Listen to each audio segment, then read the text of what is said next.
Hello, my seniors. We're talking about the immune system again. We're going to continue this discussion, and we're talking about, we're on the PowerPoint assessment of the immune system. I need for you to remember that the immune system is diverse and scattered throughout the body, and for us to have optimal immune system functioning, it depends on the following factors. One, intact skin and mucous membranes, because you know that. Adequate blood cell production and differentiation, and we're mainly talking about those phagocytic cells. 3, a functional system of lymphatics and spleen. 4, the ability to differentiate foreign tissue, non-self versus self, and pathogens from normal body tissues and flora. So because of this diversity, when we attempt to assess the immune system, we have to remember that it's going to be integrated throughout the entire history and physical. So we know that it begins with a health history and physical examination anytime you're assessing your patient. The history information regarding past or present conditions, any events that may provide clues to the status of the patient's immune system are going to be very important for us to hone into. So remember, it's very important for us to establish rapport and trust with this patient, because we're going to be asking some very sensitive questions, and we're going to be exploring some very sensitive areas. And so the nature of some of the questions and the nature of the assessment, so we're going to have to ask about drug abuse and use, and as well as sexual activity and how that patient has prepared themselves for sex, as you know. Okay, so areas that we need to address, of course, include nutrition. What do we need to know about their nutritional state? Can you just look at someone and tell about their nutritional state? Yes, I know that you know the answer to that. Have they experienced any infection, and what were their immunizations for the past? Have they had the flu vaccine, pneumonia vaccine, herpes zoster? When have they had a Tdap or their last tetanus? Did they have chicken pox or measles, mumps, and rubella, and hepatitis B? Sorry. So all of those are immunizations that we need to establish for this patient. What is their state of allergy? Do they have any allergies, and what are they allergic to? Food, of course, you know, latex, anything else that they state that they have an allergy to. Of course, any disorders and disease states such as autoimmune disorders. Ms. Blackwell has talked about those. We know SLE, we know rheumatoid arthritis. When's the last time the patient had surgery? So what we're looking at are what are stressors as far as this patient is concerned that could have compromised their immune state. Medications that they may be on that could also compromise their immune state or put them in a state of immunocompromise. Have they received any previous blood transfusions? Do we need to know how many? Yes. Do we need to know what else about those blood transfusions? I know you know the answer. Did they have any blood transfusion reactions? Very good. Okay, as far as the physical assessment, it includes inspection. So you look at the patient. Are they the stated age, or do they look younger or older? What is their status? So we're inspecting them. Then you're going to auscultate, percuss, and palpate. So palpation of the lymph nodes, and this is figure 14-1 in your textbook. On page 204 in the old textbook, it's figure 14-3 on page 212. And this is showing you the lymph nodes. We need to examine the skin, of course, you know that. Intact skin and mucous membranes, the respiratory tract, the GI tract, the genitourinary tract, cardiovascular and neurosensory systems as well. Their health history must include age, sex. Certain conditions are sex associated with the sex of the patient, their race, their ethnicity, and their family history. Very, very important for us to identify any genetic predisposition, a history of a recent or recurring infection. If they have had, again, a history of autoimmune disorders, it's higher in females. Allergies. What's their diet history, over-the-counter medications that they may be using, or complementary medications? Are they in a state of immunocompromise? Are you in a state of immunocompromise? Well, yes, because you have a tremendous amount of stress. Or are you immunodeficient, or is this patient immunodeficient? Have they been experiencing chronic or debilitating illnesses that may also increase their risk of having being in a state of immune compromise. So gerontologically, in your book on page 208, table 14.6, in your old book, table 14.9, it's on page 217. It talks about gerontologic considerations. In your older aged individual, they have an increased frequency and severity of infections, possibly because of a decreased ability to respond adequately to those marauders that get in there into their system. On page 208, it talks about immunosenescence. So I need for you to remember that term. Of course, your older patient is at increased risk of infections due to decreased number and size of lymph nodes. So everything's shrinking in us as an aged person.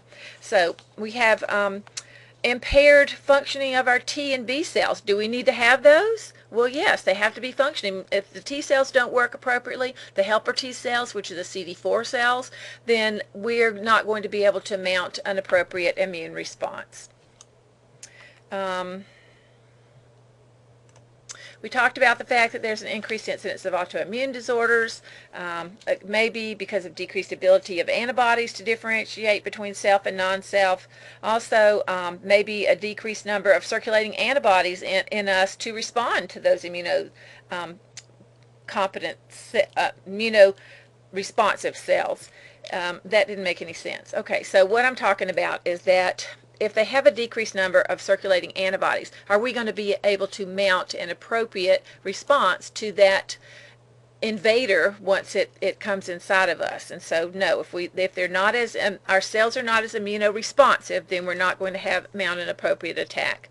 Our patients may have a decreased capacity for self-renewal of some of these hematopoietic or stem cells, and so that can cause us to have a problem as well.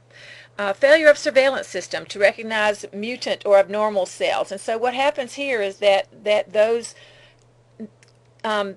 killer cells, those natural killer cells circulating in your body, and those cells that are surveillance cells just waiting for those marauders to come in, they may not be as sensitive to identifying those cells and mutant cells in terms of mutations of cells that increase our risk as we grow older of developing cancer. So may be responsible for a high incidence again of cancer associated with aging. Our aged patient has a declining function of organ systems, which also contributes to impaired immunity, such as decreased hydrochloric secretions and motility through the GI tract that can allow normal flora to proliferate and produce infection or cause gastroenteritis and diarrhea. Not good, we know that. They also have decreased gastric emptying. They have less efficient digestion and decreased production of serum proteins. Also, there's decreased phagocytosis by the liver's Kupffer cells. Remember, those are the macrophages that are inside the liver. So the patient may be at higher risk for developing a liver abscess. They also, we know by fact that they have altered nutritional intake and especially inadequate protein intake. Your elder patient's cardiac output is decreased. Their peripheral resistance is increased. How do we see that reflected in their vital signs? I know you know the answer to that. Yes, they have an elevated systolic blood pressure, and that is normal in your aged patient. Now, the diastolic should not be elevated, but they normally have a higher systolic blood pressure. These changes result in decreased circulation to the tissues, delayed response to inflammation. We talked about that. You have a slide on that. And this increases the patient's risk for ischemic injury as well. They don't always know that their skin is torn or that they may have bumped themselves and have bruising and have traumatized skin. So sometimes it may just be associated with the peripheral neuropathies that go along with just the aging process. They also have decreased renal circulation, filtration, absorption, and excretion, and you know that, and you know that they are also at higher risk for increased formation of urinary tract infections. And this is associated in our females especially because they have a decrease in what? I know you know the answer. Yes, estrogen is the correct answer. They also have decreased bladder sensitivity associated with this. In your male patients, they experience prostatic enlargement and neurogenic bladder, and may also be contributing factors, and they have decreased bladder sensitivity as well. Then in our elderly patient, of course, anytime there's urinary stasis, and we know what their activity level is, they sit in that lounge chair all day long and watch that TV. This is common in our elder patient, and this, again, anytime there's urinary stasis, increases the risk of the growth of microorganisms that can cause them to have a urinary tract infection. Can also cause them to have normal flora that's altered as well. Exposure to tobacco and environmental toxins over a lifetime have compromised their pulmonary function. We know a lot of patients who have been exposed to tobacco are at high risk for developing COPD or may have COPD. They're at even higher risk of developing upper respiratory tract infections. What are their secretions like? Well, one, they don't drink enough water. Two, they're very thick. Three, they have decreased muscular use to be able to expectorate or get that thick mucus up. They also may have prolonged exposure that can cause decreased elasticity of the lung tissue, impairs effectiveness of the cilia. Of course, that's associated with smoking as well. And we talked about the inability to cough effectively. So we talked about decreased muscle strength, decreased gag and cough reflex. So these can hinder the removal of infectious organisms that get into our respiratory tract and toxins. So as an aged individual, we have greater susceptibility to developing pulmonary infections, especially bacterial pneumonia as well as lung cancer. As you know, as we age, our skin becomes thinner and less elastic. It tears and bruises very easily. The capillaries underneath are very, very fragile.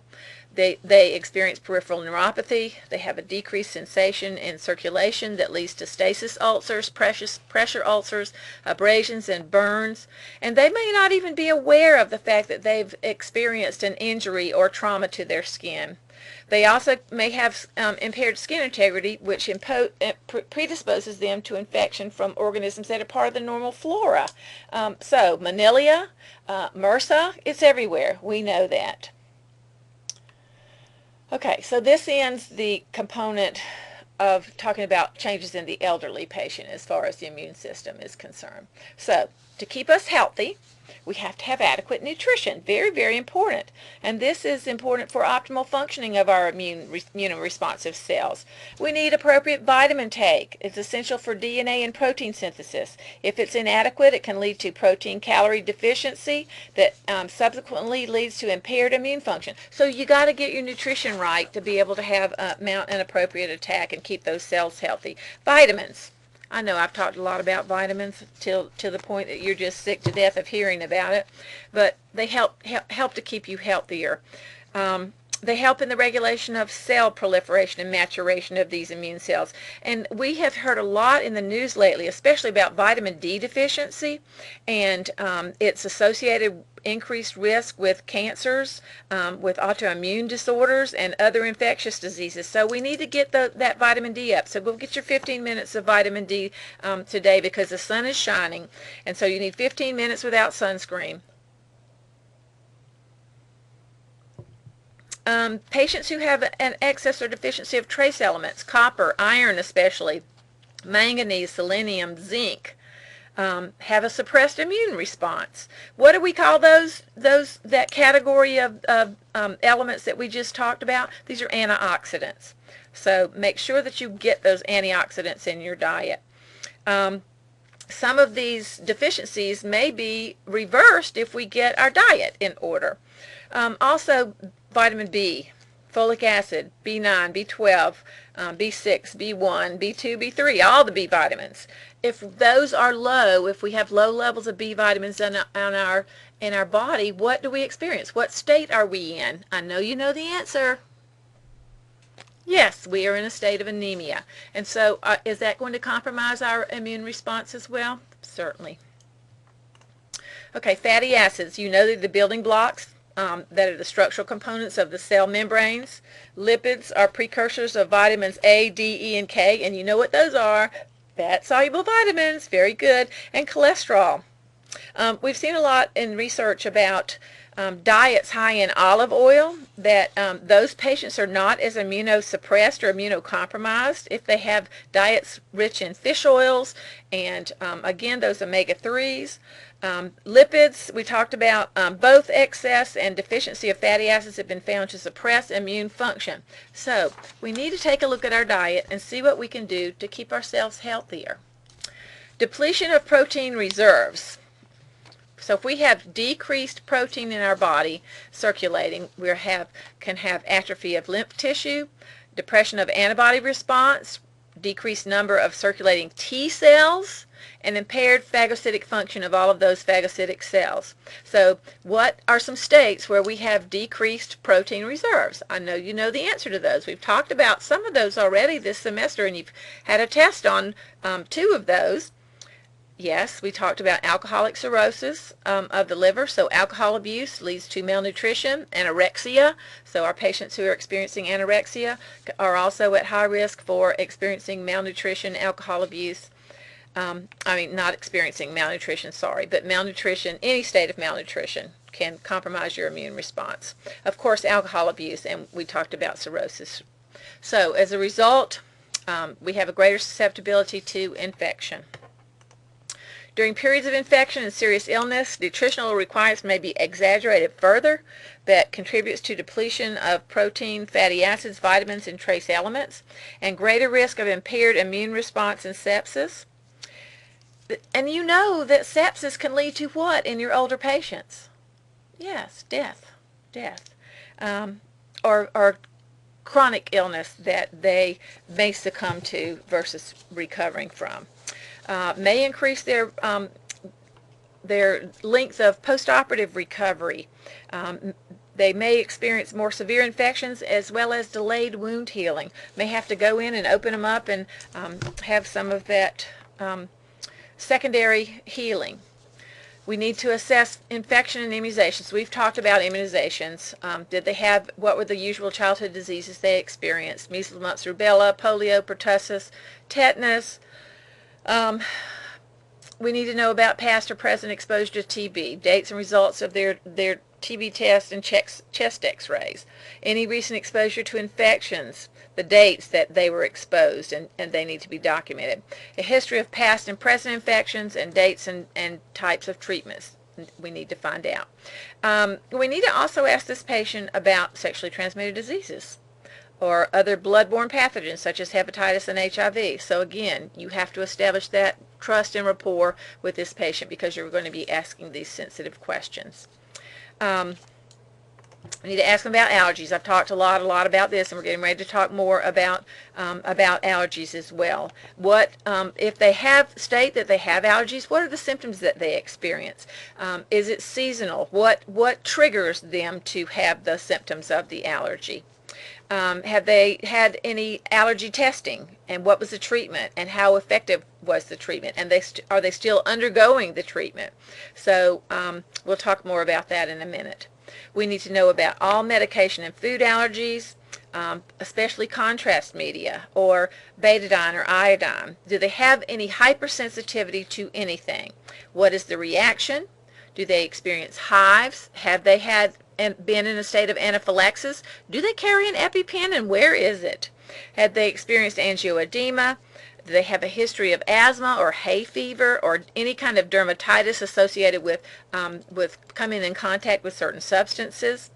In your book on page 212 and 213, and in the old textbook, page 221, there's assessment of allergic disorders, table 14.3 and 13 in the old book and 14.10 in the new book, and this is on page 213. So this helps us to assess those patients. We need to ask about the history of autoimmune disorders. When did they begin? What's the severity of the condition? And are they currently in a state of exacerbation, which means that they are symptomatic, versus in a state of being in remission where they are not experiencing symptoms? What functional limitations have they experienced or are they experiencing? And what has been their treatment, and how effective has the treatment been? Have they had a history of cancer? We need to know about this. The type of cancer, the date of diagnosis, test results, treatment, success of treatment. Are they in a state of immunosuppression? And of course we know that that contributes to the development of cancer. So cancer itself also puts our patient in a state of immunosuppression. And of course the treatments for cancer also put our patient in a state of immunocompromise. We know also that there are certain drugs, corticosteroids, those anti-rejection drugs, if our patient has had a tissue transplant that prevents them from rejecting that tissue, and so that also puts them in a state of immunocompromise, because those drugs to prevent the rejection are immunosuppressant. The health history includes a history of chronic illnesses. We need to know if your patient's diabetic, how long have they been diabetic, if they've experienced any renal disease or respiratory diseases, any of those autoimmune diseases that we've already talked about. Are they HIV, hepatitis B and C positive, or have they been in a state of AIDS? The onset, severity, and treatment need to be obtained. Other conditions, such as have they experienced burns or other forms of injury and infection that could at any time contribute to altered immune function. Have they experienced major burns that certainly we know that compromises your intact skin and mucous membranes. Again, that's the first line of defense. I'm so proud of you because I know you're so smart and know all the answers to my questions. If patients experience a loss of or large amounts of serum with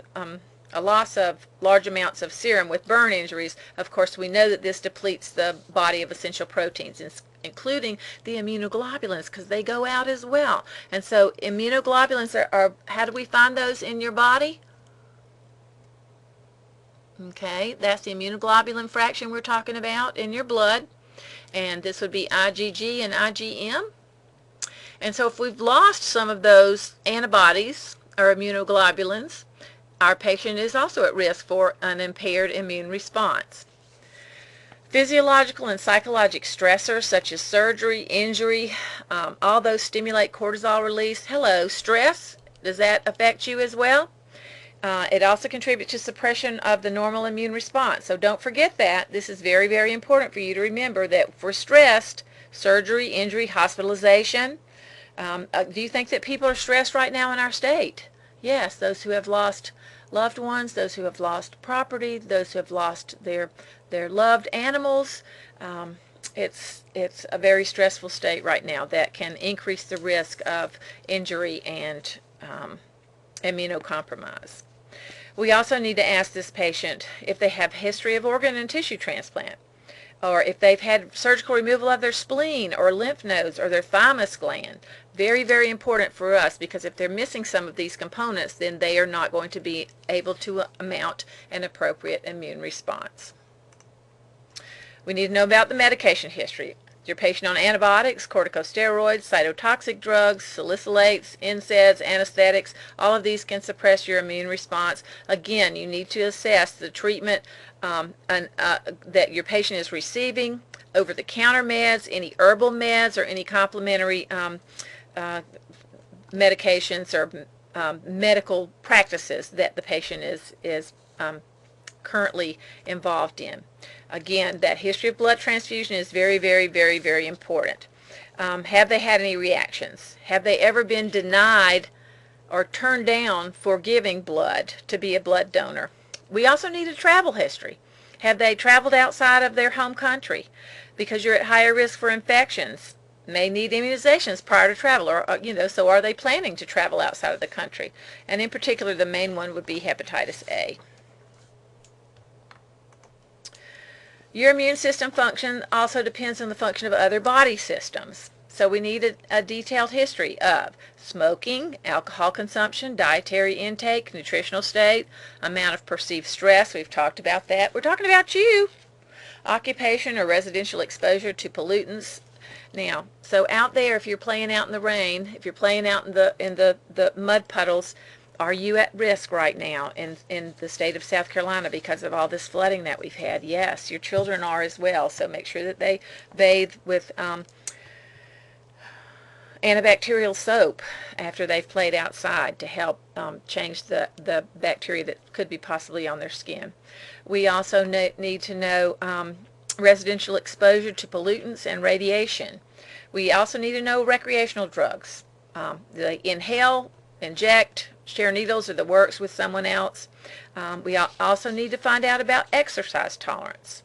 Have they complained of any excessive fatigue or weakness? We need to talk with them about their living situation, relationships with significant others, especially sexual relationships. Of course, you need to know that you remember that you have to use straightforward, tactful, considerate approach when you're asking these questions. What are their sex practices, the number of sex partners, the gender with whom they've experienced sex.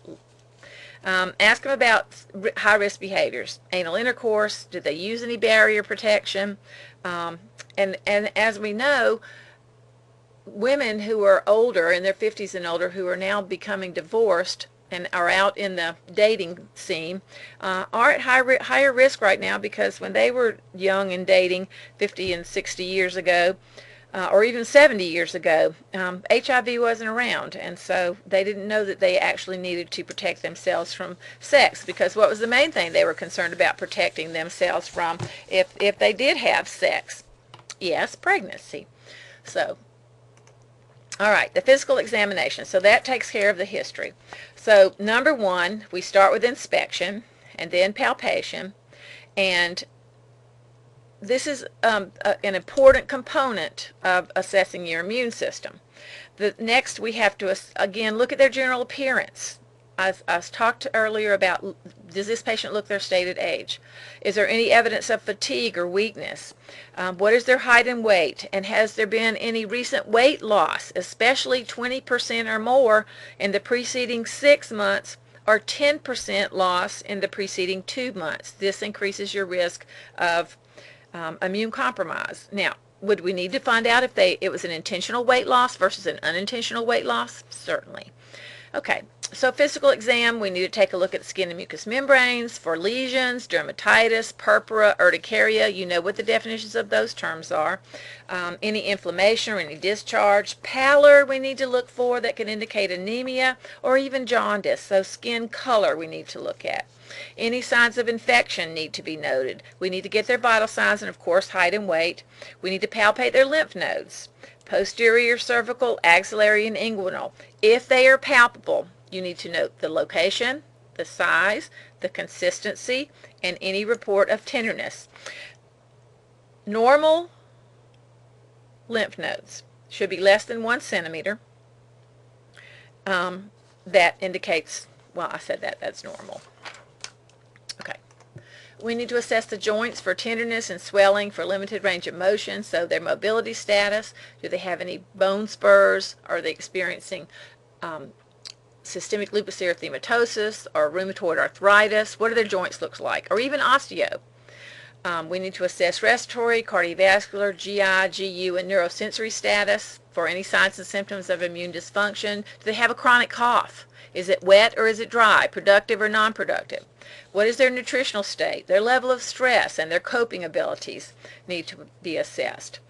Any functional limitations, and we've talked about fatigue and endurance. Have they experienced any fever? And with that fever, have they experienced any chills? We need to know about this.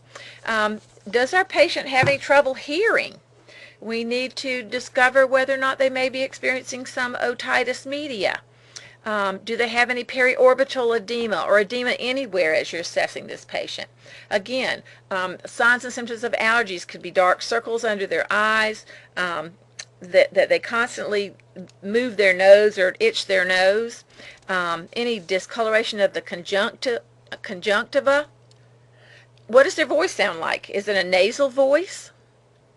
And did we identify any oral lesions, in particular white patches that could indicate candida? Assessing the respiratory system, again, has there been any changes in respiratory rate? Again, we talked about cough, and if it is productive, what color are they bringing up? any abnormal lung sounds, wheezing, crackles, rhonchi. Could be that this patient has pneumonia.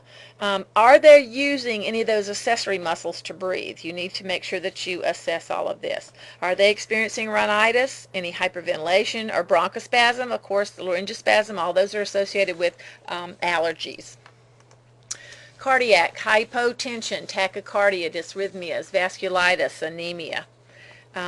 Again, this could be hypotension and tachycardia, those signs and symptoms of shock. Could they be associated with allergic hypersensitivity? We need to assess further. The GI system, hepatosplenomegaly. Again, you're not going to be doing those deep palpations, but does your patient have any complaints of discomfort in those areas? Have they experienced colitis, gastroenteritis, nausea, vomiting, diarrhea, anorexia? So those are all questions that we need to, information we need to glean as we're talking with this patient. As far as the genitourinary system is concerned, of course, you know the signs and symptoms of a UTI, and those are identified for you. But in your elderly patient, what is the first symptom of potential UTI that needs to be investigated? I know you know the answer, and yes, it is confusion. And this could indicate that your patient may have a urinary tract infection. So one of the things that I'm finding, especially in the elderly, is that the physicians are not doing much of a follow-up. If your patient has been treated for a urinary tract infection, how soon should they be followed up? If you give me a 2 weeks course of antibiotics to treat that urinary tract infection, should you see me back to make sure that the organism has been eradicated? Well, yeah, I think so, especially in your elderly patient, because they have a refraction as far as treatment. Neurosensory, what is their cognitive function? Again, level of consciousness, how are they responding to your questions? Are they experiencing any hearing loss? Might be that they have dry, hard wax in their ears. They may be experiencing otitis media. They may also have a history of chronic allergies that could contribute to that hearing loss. Any visual changes, not those associated with normal aging, but in your patient in general. Do they experience headaches and migraines? Ataxia, I know you know the term for that. What does that mean? Yes. Impaired coordinated movements, okay, a staggering gait. Are they experiencing postural imbalances? We need to find out. Tetany. How do you assess for tetany? What are those two tests that we check our patient? Tapping the cheek, and that's called what? Yes, Javastic sign, and put the blood pressure cuff on, and they have that carpal spasm, and what is that called? Trousseau sign. Very good. Okay, diagnostic evaluation. So you have a handout that's called the Immune System Laboratory and Diagnostic Tests. And so this is another part of the immune system that we need to take a look at. This is under shared files, and I need for you to pull this out to be able to have this for us to discuss next. So as far as the diagnostic evaluation, this includes a series of skin tests, blood tests, possibly a bone marrow biopsy, and these are all going to help us assess the patient's immune status. Okay, so this handout, the Immune System Laboratory and Diagnostic Tests, in your book on page 229 and 230 in the old book, and 213 and 214, it talks about skin test and a complete blood count. So when we look at the white blood cell count with differential, we talked about the fact that we talked about shift to the left. It says that it indicates a type of infection in your body's response. It identifies the type and extent of, the type and extent of inflammatory response as well when we look at the white blood cell count differential. So normal count for healthy adults is, this says 43,000 to 4,300 to 10,800, so 5,000 to 10,000. Older adults, around 3,000 to 9,000 is what we're looking at. Leukopenia is a white blood cell count less than 4,000. Signifies a compromised inflammatory response, or it could indicate a viral infection.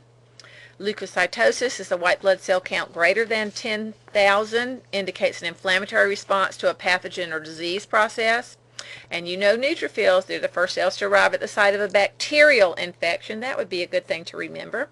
So an increase in total neutrophil percentage greater than 70% indicates the presence of a bacterial infection. So a shift to the left indicates a decrease in the number of mature neutrophils or segmented neutrophils with the corresponding increase in the number of immature neutrophils, which we call bands or stabs. And this is reflected when there's an acute bacterial infection. Lymphocytes are the first cells to arrive at the site of a viral infection. They are the second most commonly occurring white blood cell. So an elevated lymphocyte count indicates a viral infection, could be mononucleosis, TB, or certain tumors. And also an increased eosinophil count is associated with allergic reactions or parasitic infections, remember that. And they're capable of weak phagocytosis. Then the next two tests go together, the ESR and the C-reactive protein. And you know that the ESR is the rate at which red blood cells settle per millimeter per hour. And an increased ESR indicates increased globulins, fibrinogen, or other substances in the blood, making it clump faster than normal. And this is most often associated with infection, a malignancy, or collagen vascular disease. Now, when Ms. Macaruso talks about cancer, she's going to talk with you about the ESR and the fact that with a malignancy that you're at greater risk for developing a thrombus and an embolus. So the ESR is frequently higher in healthy older adults, patients who experience nephritis and autoimmune disorders, tuberculosis, chronic infections, and inflammation. And these, you know that all of these impact the ESR, and this indicates inflammation. So an elevated ESR indicates inflammation. Again, it's kind of a non-specific test to detect inflammation, and so on the other hand, if you have a decreased ESR, your patient may be in a state of congestive heart failure. They may also have sickle cell anemia. They also may have decreased plasma proteins. Okay, the C-reactive protein. It's an acute phase protein that comes from the liver during acute phases of inflammation. It is used to distinguish inflammatory from non-inflammatory diseases such as osteoarthritis from rheumatoid arthritis. It's read as either negative or positive, and a positive result indicates the presence of an acute inflammatory reaction. Important for you to know. Make sure that you know this is ESR and C-reactive protein because it's going to be on your test. C-reactive protein is frequently monitored in patients with acute inflammatory disorders to determine the effectiveness of treatment. So the amount of increase equals the amount of infection or inflammation. I'm going to say that again.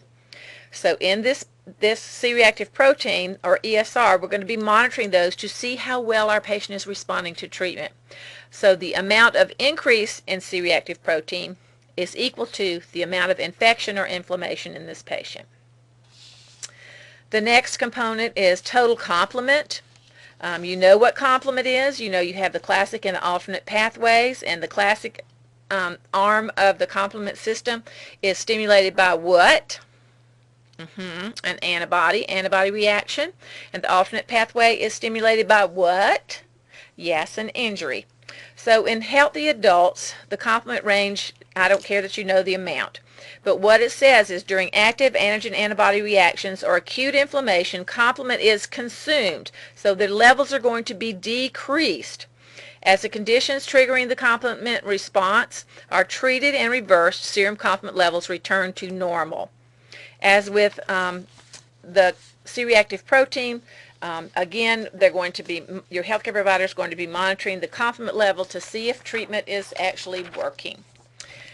In patients with acute inflammatory conditions such as systemic lupus erythematosus, it's going to be used to help determine the effectiveness of treatment. So low serum complement levels are associated with autoimmune diseases, glomerulonephritis, renal transplant rejection, serum sickness. We're going to talk about that in a minute. Elevated total serum complement is associated with acute rheumatic fever. Older adults typically have higher values for those proteins since they are a higher incidence of having inflammatory conditions, and you know that. Protein electrophoresis.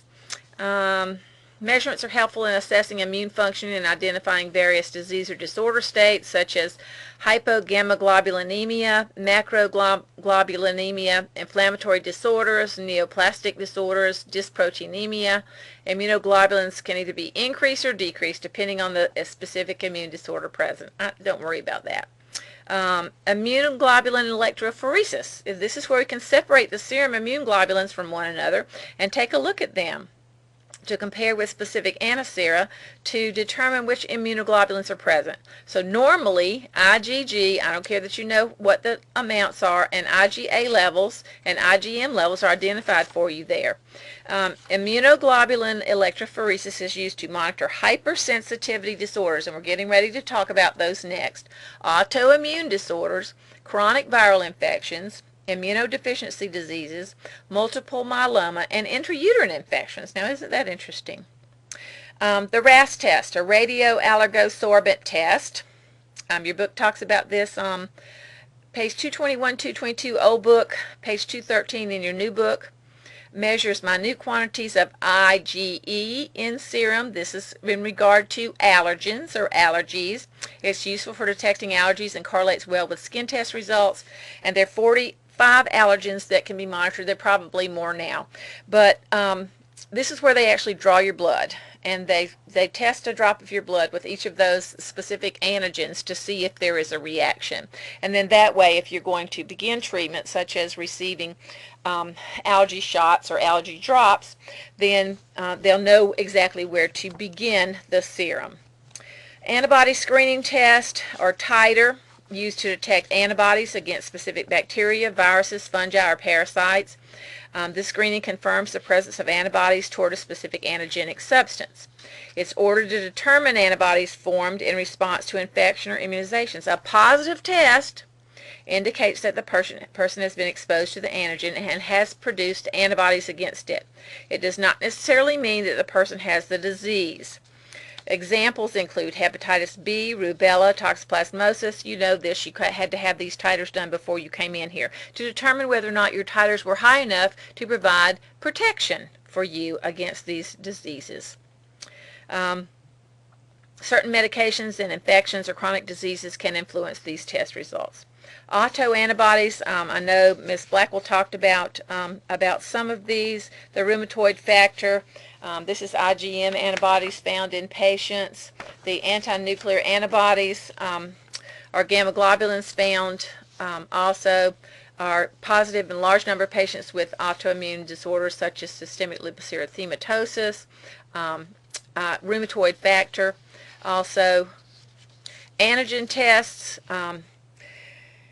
To identify specific invading antigens, a positive hepatitis B surface antigen indicates the presence of the hepatitis B surface antigen, a specific antigenic determinant of the hepatitis B virus.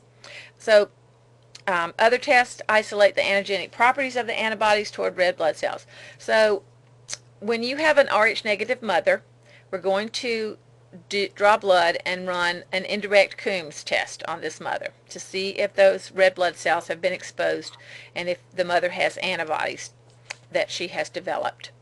Also, a direct Coombs is what we're going to perform on that cord blood on that baby after that baby is born to this Rh negative mother to determine any antibodies that may have been developed encoding the red blood cells of the newborn.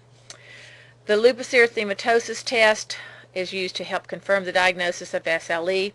LE cells are neutrophils containing large groups of abnormal DNA in their cytoplasm. Cryoglobulins can precipitate within blood vessels of fingers, and Raynaud's syndrome is what we see in this patient, cold pain cyanosis of those extremities. Patient may experience arthralgia as well. Certain subsets of T lymphocytes called clusters of differentiation, and you know this, so we have CD4 and CD8 cells. Provide information about the extent of immunodeficiency present in patients with HIV or AIDS. When CD4 levels fall below certain parameters, and I've told you 200, therapy is initiated to help restore immune function. Infection autoimmune disorders can also result in reduced CD4 levels. Other T cell subsets are used to detect T cell leukemias, lymphomas, or B cell tumors. Direct antigen detection. It says that methods are being developed by using monoclonal antibodies, which are your CD3 cells. I talked about that, and I told you that all mature T cells have a CD3 component on them. These monoclonal antibodies are being used to fight against such as HIV. They're used to provide passive immunity and diagnose and treat cancer. Immunosuppression to some degree to prevent transplanted tissue rejection. Immune response analysis and early detection of viral infections. Okay, for HIV, ELISA is the enzyme-linked immunoassay, and the Western blot test are used to detect the presence of HIV antibodies. The ELISA is positive when blood or body fluids react with the surface antigen of a killed HIV virus.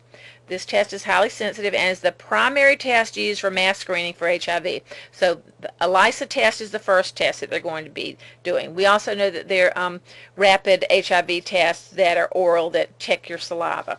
Then, if you have a positive ELISA, the Western blot is going to be to confirm the presence of HIV antibodies in the patient. So make sure you remember that for Ms. Blackwell's component of the test. Okay, on the next page it talks about the absolute CD4 cell count is used to test the progressive depletion of CD4 T cell lymphocytes in patients with HIV. The risk for disease progression and development of opportunistic infections increases as the number of CD4 T cells, these are the helper cells, declines. And another test that predicts HIV disease progression is the plasma viral load. So how high is the viral load? It measures the amount of the concentration of HIV in circulation and is reflected in the reflective of the viral replication. As the viral load increases, the risk for disease increases. Both of these tests are used to monitor treatment effectiveness, make sure you remember that, and determine the need for more or less aggressive HIV therapy. Remember, the CD4 to CD8 ratio is 2 helper to 1 suppressor cell. In HIV, that is altered. Special tests that may give us more information about the immune system is the gallium scan. This is a radioactive intravenously administered, and when in a few days or a few hours the gallium collects in hot spots where their white blood cells have accumulated or inflammation is present. It's useful for diagnosing infections or inflammatory diseases such as abscesses, osteomyelitis, and tumors such as lymphomas, or for diagnosing the cause of fevers of unknown origin. A biopsy, of course, I think I don't want you to poke a hole in me. I'd rather you just cut the little lump out or whatever it is, just cut it out and cut into it outside of me first. Synovial biopsy may be performed on a joint to help differentiate the different types of arthritis or any bone malignancy. And skin test, and I told you that this was on page 213 in your text, in your new text. The intradermal injections, the scratch test or the prick test or a puncture method is used, maybe multiple little subcutaneous injections. Anergy test or skin test used to screen patients for T-cell immunodeficiency. Specific antigens include PPDs, Candida, mumps, streptokinase, streptodornase, coccidiodin. Some of you may have actually administered these to your elder patients in the hospital. Histoplasmin and trichophytin are injected intradermally. Reactions are read 24, 48, and 72 hours. Reactions determine hypersensitivity, not the presence of disease. Areas of induration are carefully measured with a ruler, and if it's greater than 5 millimeters, it indicates a positive result. So a person who does not react to any of the antigens is said to be anergic. Anergy is associated with immunodeficiency disorders. That would be important for you to remember. So anytime you start administering any of these skin tests, you need to have emergency equipment on hand. What do you need to have on hand? In case your patient has an anaphylactic reaction. You certainly need to monitor these patients for about 20 to 30 minutes after you've administered any of these tests. And so you would need to have what? Some Benadryl, some epinephrine, possibly oxygen, suction. Emergency equipment needs to be there. Also, in your patients who are receiving those toxic antibiotics, we need to know peaks and troughs. So this is levels may be ordered to monitor for therapeutic blood levels or prescribed medication at predicted times. 1 to 2 hours after oral, 1 hour after IM, and 30 minutes after IV. The trough is the lowest level a few minutes prior to the next scheduled dose. And this helps determine the maintenance of therapeutic levels at all times. So it helps to determine toxic levels, especially in your elderly patients. So I know some of you have probably known that the trough was still too high, and they maybe held that IV antibiotic that you were getting ready to administer.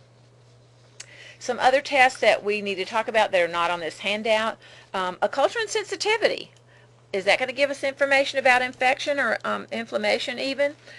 Blood, wound, other body fluids, of course, you know, urine, and it takes about 24 to 48 hours to grow. May perform a chest x-ray, abdominal or urinary x-ray. This handout talks a little bit about a bone marrow biopsy, especially if we're trying to determine blood dyscrasias, anemias, leukemias, thrombocytopenia. May also perform a lymphangiography. This is, again, where sentinel nodes are assessed.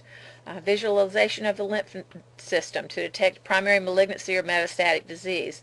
It's an oil-based dye that is injected, and then x-rays will follow to determine where is that sentinel node, or where would that be leading if there's going to be a metastatic process.